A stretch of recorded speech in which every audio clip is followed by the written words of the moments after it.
এই বিচাৰৰ আকৌ অশান্ত কৰাৰ পৰিৱেশ ৰচনা কৰিছে নেকি কোনো দুৰ্বৃত্তই? চাওক, ৰাতি হৈ যোৱা যিটো ঘটনা, এই ঘটনাৰ খবৰ ল'বলৈ ময়ো ইয়াত আহিছোঁ। মোৰ কোকৰাঝাৰ সমষ্টিৰ অন্তৰ্গত কোকৰাঝাৰ চালাকাটিৰ মাজত এই ঘটনাটো সংঘটিত হৈছে। তো ময়ো আমাৰ দলীয় কৰ্মীসকলক লৈ পেলাই চাবলৈ আহিছোঁ। ইতিমধ্যে উচ্চ পদস্থ পুলিচ প্ৰশাসনৰ বিষয়াসকল আহি পৰিদৰ্শন কৰি গ'ল।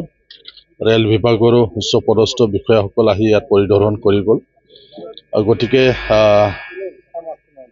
নিশ্চিতভাৱে উচিত এটা তদন্ত হ'ব, আৰু এই তদন্ত হ'লে গোটেই ঘটনাবিলাক নিশ্চয় ওলাই পৰিব বুলি মই ভাবোঁ।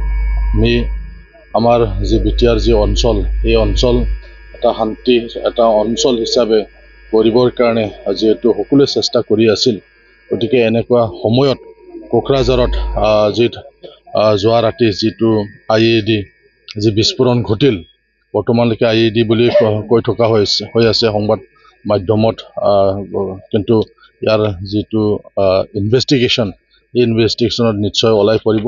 যিয়েই নকৰক, ইয়াক মই তীব্ৰ ভাষাৰে গৰিহণা দিছোঁ। আমাৰ এই শান্তি বাতাবৰণ ইয়াত আমি গঢ়ি তুলিব লাগিব।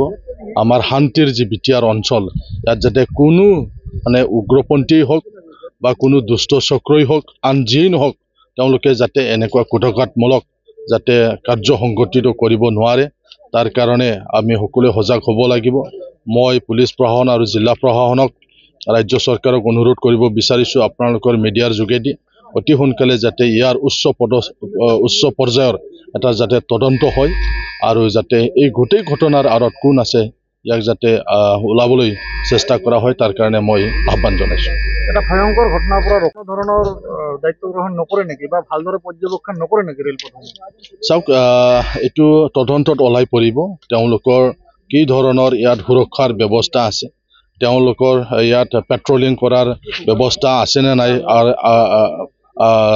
ৰেল পুলিচৰ বা আমাৰ ষ্টেট পুলিচৰ কি দায়িত্ব আছে, এই গোটেই কথাবিলাক নিশ্চয় তদন্তত ওলাই পৰিব। যেই নহওক, যাত্ৰীৰ সুৰক্ষা হ'ব লাগিব। এটা ঘটনা হৈ গ'ল, তাত যদিও কোনো মানুহৰ ক্ষয় ক্ষতি নহ'ল, তথাপিওতো যাতে পুনৰ তেনেকুৱা ঘটনা যাতে আমাৰ কোকৰাঝাৰত বুলি নহয়, কোনো এটা অঞ্চলতে যাতে তেনেকুৱা হ'ব নোৱাৰে, তাৰ কাৰণে গোটেই মই প্ৰশাসনক, ৰেল প্ৰশাসন, পুলিচ প্ৰশাসন সকলোকে আহ্বান জনাইছোঁ, যাতে আজিৰ পৰা তেওঁলোকে যাতে কটকটীয়া নিৰাপত্তাৰ যিটো ব্যৱস্থা কৰিব লাগে, যাতে নিৰাপত্তাৰ কোনো ব্যৱস্থা সুৰুঙা থাকি নাযায়, তাৰ কাৰণে মই আহ্বান জনাইছোঁ।